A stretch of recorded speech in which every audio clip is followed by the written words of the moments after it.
FIFA akhirnya angkat bicara terkait isu potensi relokasi sebagian laga Piala Dunia 2026 menyusul meningkatnya eskalasi kekerasan di Meksiko. Situasi keamanan memburuk setelah operasi militer yang menewaskan Nemesio Ruben Oseguera Cervantes alias El Mencho, pimpinan kartel narkoba Jalisco New Generation, CJNG. Kedekatan lokasi kerusuhan dengan Guadalajara, salah satu kota tuan rumah, memicu kekhawatiran serius mengenai keselamatan pemain, ofisial, dan suporter. Ketegangan meningkat pesat usai operasi militer di Tapalpa memicu aksi balasan berupa pemblokiran jalan dan kerusuhan di sekitar 20 negara bagian. Dampaknya langsung terasa di kompetisi sepak bola domestik, dengan 4 pertandingan profesional terpaksa ditunda. Salah satunya adalah laga bergengsi sepak bola wanita, Klasiko Nasional, antara Chivas dan Amerika. Guadalajara sendiri dijadwalkan menggelar 4 pertandingan Piala Dunia 2026, termasuk laga playoff antar konfederasi pada Maret mendatang. Kondisi ini membuat tekanan terhadap penyelenggara kian besar untuk memberikan jaminan keamanan menjelang turnamen berformat 48 tim tersebut.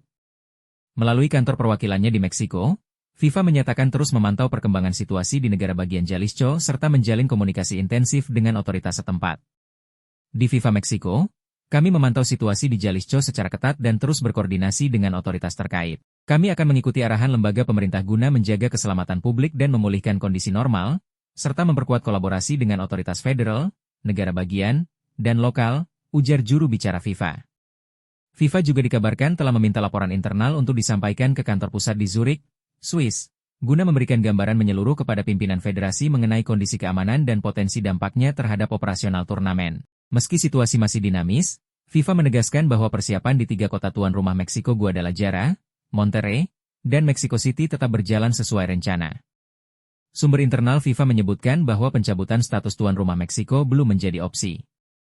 Relokasi pertandingan hanya akan dipertimbangkan sebagai langkah terakhir dan harus didasarkan pada rekomendasi serius dari otoritas keamanan serta mitra komersial. Untuk saat ini, FIFA tetap bersikap optimistis terhadap jadwal yang telah ditetapkan. Keselamatan dan keamanan adalah prioritas utama. FIFA memiliki kepercayaan penuh kepada ketiga negara tuan rumah, tegas juru bicara tersebut. Edisi 2026 akan menjadi Piala Dunia terbesar sepanjang sejarah dengan kehadiran 48 tim peserta. Laga pembuka antara Meksiko dan Afrika Selatan dijadwalkan berlangsung di Estadio Azteca, sementara Inggris akan memulai kampanye mereka melawan Kroasia di AT&T Stadium, Texas, pada 17 Juni. Situasi keamanan yang belum sepenuhnya stabil juga menimbulkan tanda tanya terkait agenda internasional terdekat. Timnas Meksiko dijadwalkan menghadapi Islandia dalam laga uji coba di Estadio Corregidora, Querétaro, Kamis 26 Februari dini hari waktu Indonesia Barat. Namun hingga kini, Federasi Sepak Bola Meksiko belum mengumumkan keputusan resmi terkait kemungkinan penundaan laga tersebut. Menjelang Piala Dunia 2026, FIFA dan panitia lokal dipastikan akan terus mencermati respons pemerintah terhadap lonjakan kekerasan terbaru. Harapannya, stabilitas keamanan dapat segera dipulihkan di salah satu pusat sepak bola terbesar di Amerika Utara.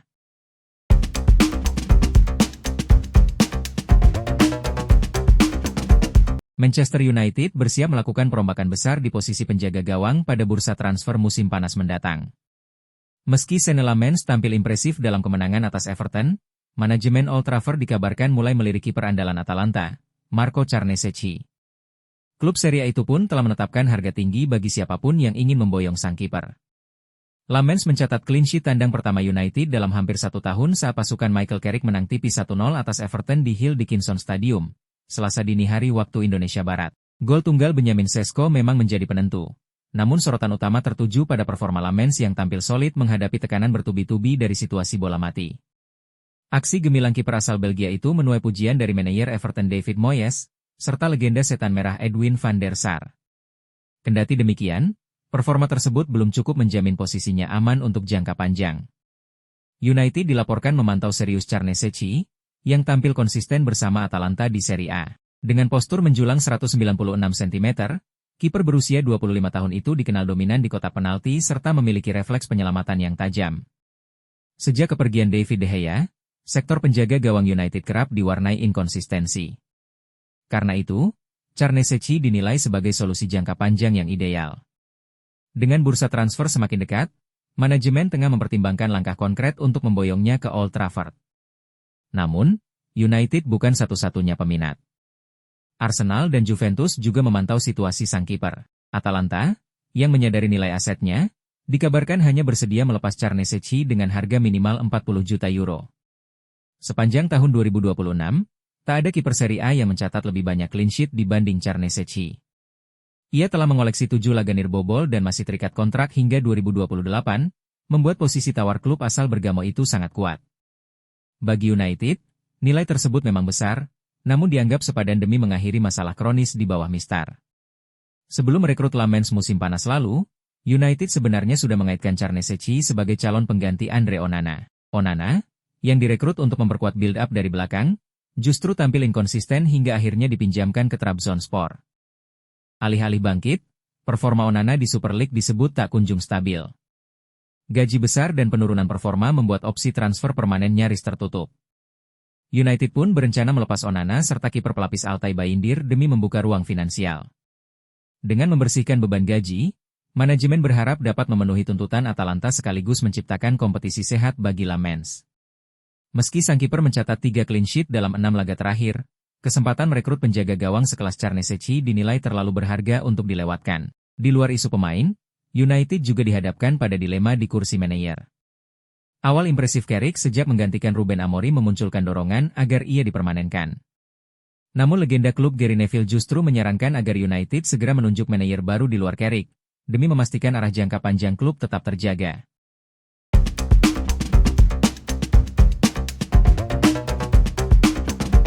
Rivalitas El Clasico dikenal sebagai salah satu yang paling membara di dunia sepak bola. Namun panasnya persaingan tak menghalangi dua bintang Barcelona untuk secara terbuka mengakui kekaguman mereka terhadap sosok mega bintang Real Madrid. Dalam wawancara di televisi Spanyol, Pedri dan Ferran Torres tanpa ragu menyebut satu nama yang ingin mereka boyong ke Camp Nou. Saat ditanya pemain Real Madrid mana yang paling ingin direkrut Barcelona, Pedri menjawab tanpa berpikir panjang. Nama Kylian Mbappe langsung meluncur dari mulut gelandang muda tersebut dalam acara El Hormiguero. Kalau saya bisa merekrut satu pemain Real Madrid untuk Barcelona, siapa? Kylian Mbappe, ujar Pedri lugas. Ferran Torres, yang kerap beroperasi di area serang serupa dengan Mbappe, langsung mengamini. Ya, Mbappe, katanya singkat. Pilihan itu jelas bukan tanpa dasar. Sejak bergabung secara gratis dari Paris Saint-Germain, Mbappe tampil luar biasa dengan torehan 82 gol dari 92 pertandingan. Bahkan sebelum mengenakan seragam putih Real Madrid, kapten timnas Prancis tersebut sudah lebih dulu menjadi momok bagi Blaugrana di kompetisi Eropa mengoleksi 6 gol dari 4 laga, termasuk hat-trick ikonik di babak 16 besar Liga Champions UEFA musim 2020-21.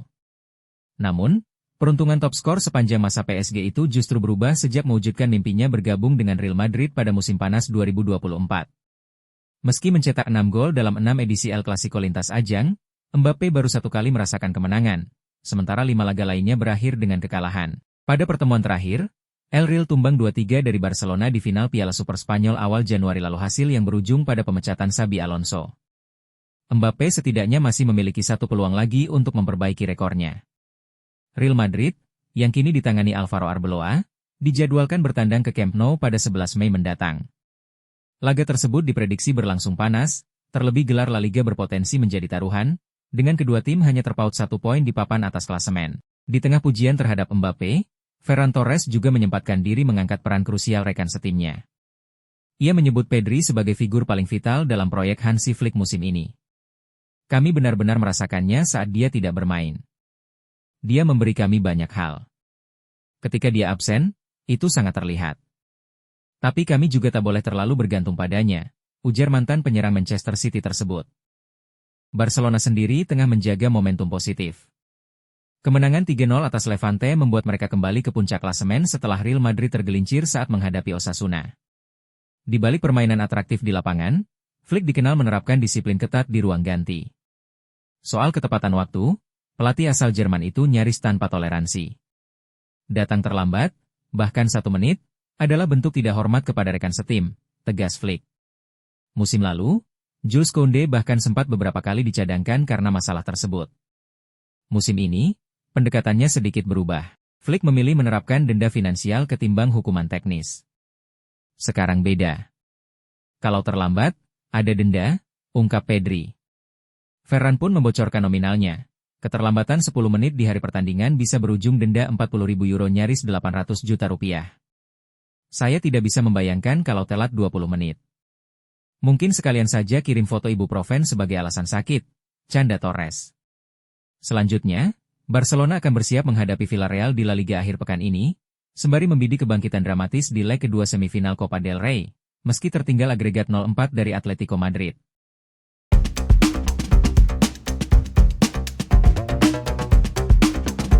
Di tengah segala drama yang menyertainya, mudah saja melupakan betapa luar biasanya gol Vinicius Junior ke gawang Benfica pekan lalu.